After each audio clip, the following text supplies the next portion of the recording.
You know, in Justinian's day, this was the very edge of the world, the west coast of Ireland. Out there's the Atlantic. We know that America's on the other side. Justinian's geographers would have thought just a few monsters and then, well, you fell off, you know? Nothing. But shortly after the time of Justinian, these same remote areas actually became the centers of Western civilization. Look, I tell you what's happened. Justinian's armies have absolutely devastated Italy. And they went back to the east shortly after he died, so there was nothing gained, and Italy was ruined and lost. Even old Rome, where the Pope lived, was pretty well devastated. The papacy was now very poor. And of course, if Italy was ruined, the empire was totally ruined. All of Western Europe, which had once been huge cities, was now a desert, a wasteland. There was nothing there. People have forgotten how to live in cities. Civilization went from Western Europe. That is what is meant by the Dark Ages. But in places like Ireland and Scotland, places that had never been a part of the Roman Empire, Christianity lived on. The missionaries from the old Roman Empire had spread it through these remote areas and it never died. So what was once the froth at the edge of everything now became the center of Western civilization. There were a few literate men living in places like Scotland, Northumbria, and certainly here in Ireland. And those literate men were writing Bibles, the Word of God. And in the centuries that followed, those literate men and their Bibles who had preserved Western civilization would actually revive it by taking the Word of God back into Europe.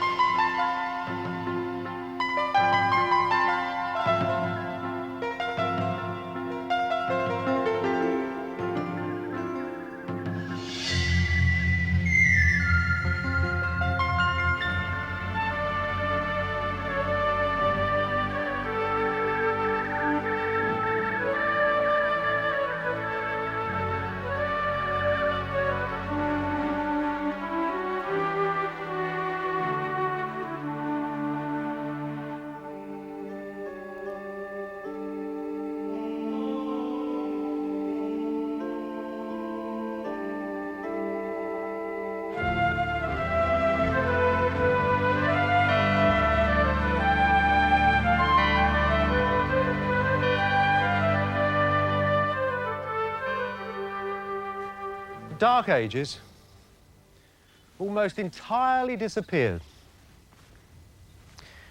There's just a few beautiful jewels and a few precious Bibles from the 6th and 7th century, that's all.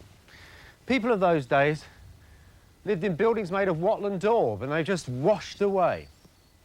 But at sites like this one in Ireland, this is Clonmacnoise, you can still see a reflection, a sort of shadow of how those people lived. Because here, that lifestyle went on for hundreds and hundreds of years. This little wall ran round the edge of a settlement of monks. Right in the middle of the settlement would have been a little church, just like that one, probably made of wood and filled with these beautiful little things, Bibles, crosses, that sort of thing. Round the edge of that would have been all the places where the monks lived and worked. Would have been the kitchens, places for the animals, places where they prepared the meat for the winter, all that sort of thing. Doubtless with a beautiful smell of turf fires running over the whole thing too.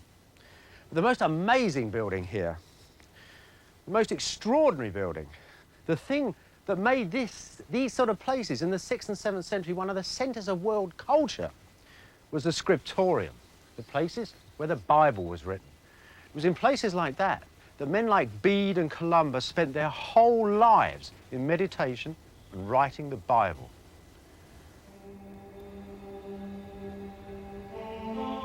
All around the edges of the old empire, these small colonies of monks and hermits prayed for the world, communed alone with God, and almost inadvertently kept learning and literacy alive in the West.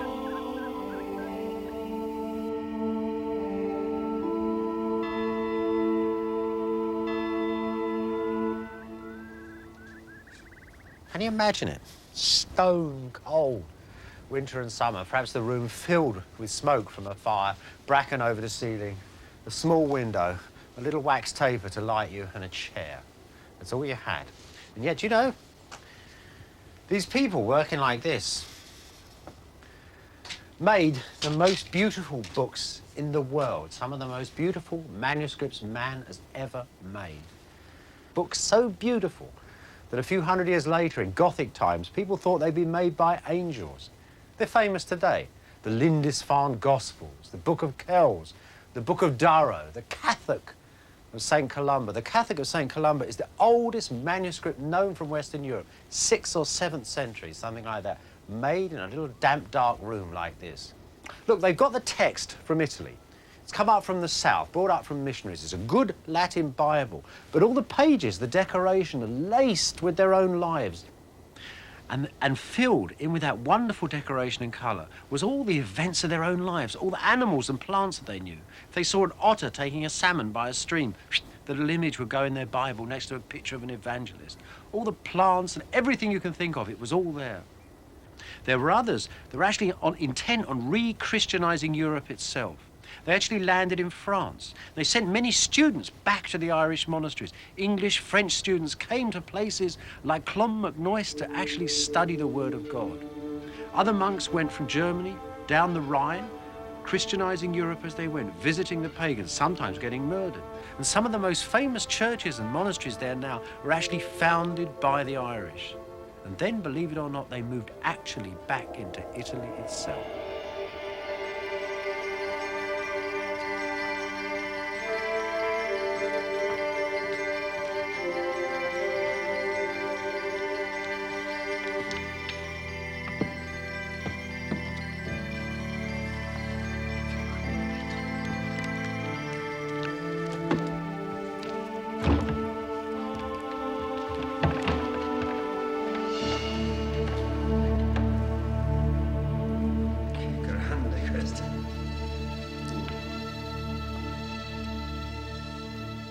Look at that splendid page of the world's oldest Latin Bible, going on its majestic way in double columns, 7th century, and made in Northumbria, of all places.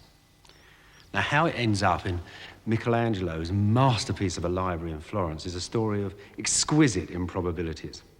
It's one we largely know, in fact, through the writings of a Northumbrian monk, the famous Bede. In fact, Bede's scriptorium, that's the part in his monastery that made books, made this book. Perhaps some of these words here are actually Bede's own words written in his own hand. We don't know. But the story is in the book itself. Part of it is in. Let me show you the beginning of the book now. Posso vedere dedicazione? Ah, grazie. This beautiful, simple page in the front of the book is the dedication. It tells you who ordered the book to be made and to whom it was to be presented. Look, there's something quite interesting. You see that line there, where the ink's a bit different? That line there, that line there. Now, this book is made of vellum, that is, the skin of an animal. And somebody has scratched away at it and written new names on it. And they've written Italian names on it, so it looks like it was written for an Italian to be given to the Pope. But in 1890, an Italian scholar looking at this realized it had been changed and saw, under that bit there, the original dedication was of a Northumbrian bishop, Bishop Cholfrith. Bede's own bishop had ordered this book to be made. Some 1,500 animals were slaughtered to make 3 of these ones. This is the only one that survived. And it survived because of Cholfrith himself. When he got very, very old, he decided he wanted to go back to Rome on a pilgrimage to see the Holy City for the last time. And he decided to take one of his great Bibles as a present. So they must have strapped it onto a horse or a donkey. Can you imagine? Binding a Bible on, carrying it up mountains, through rivers. A little slender thread of knowledge going through illiterate Europe. Very, very few people could read.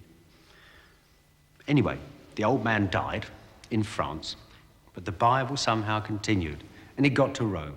And it seems that the Pope eventually gave it to a little Italian monastery in the shadow of a Tuscan mountain, Monte Amiatus. And that's how this book gets its name, the Amiatinus.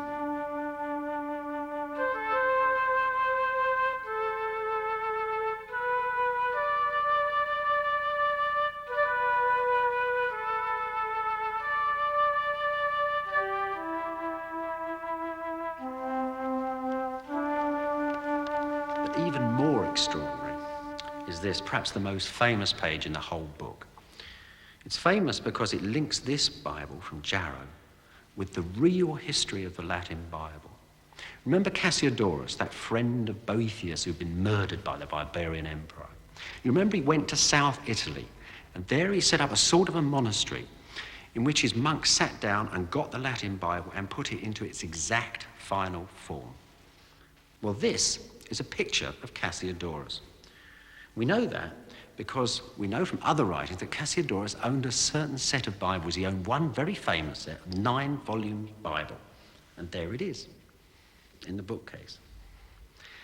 We know that he owned a little Bible in 1 volume, and there it is on the floor. And it's open, and Cassiodorus himself is copying out this big fat Bible. Now that big fat Bible was a very famous Bible. It was called the Codex Grandior. And it seems that that very Bible was taken up to Jarrow, and that this huge volume is actually a copy of Cassiodorus' book, written hundreds of years earlier. This then shows you the direct line of descent of all our modern Bibles.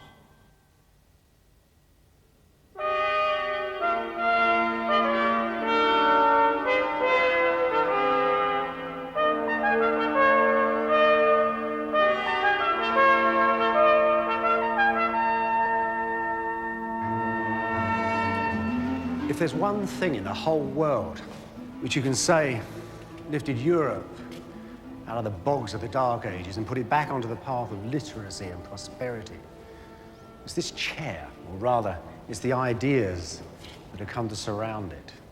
Because this, you might say, is the throne of Europe. Legend has it, it is actually the throne of Charlemagne.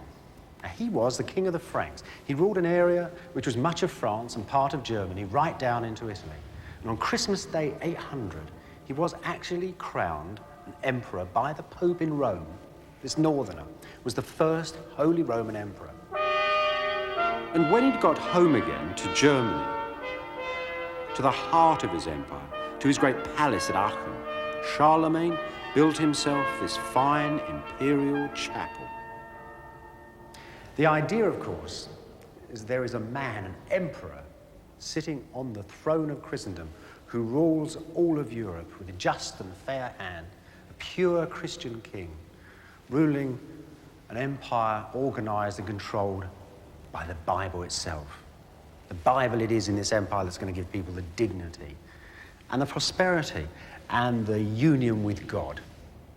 There are hundreds of stories about Charlemagne. Some of them are probably true, too. But one of them is particularly appropriate because it actually tells you quite a lot about the sort of man he must have been. It concerns the emperor sitting up there, looking down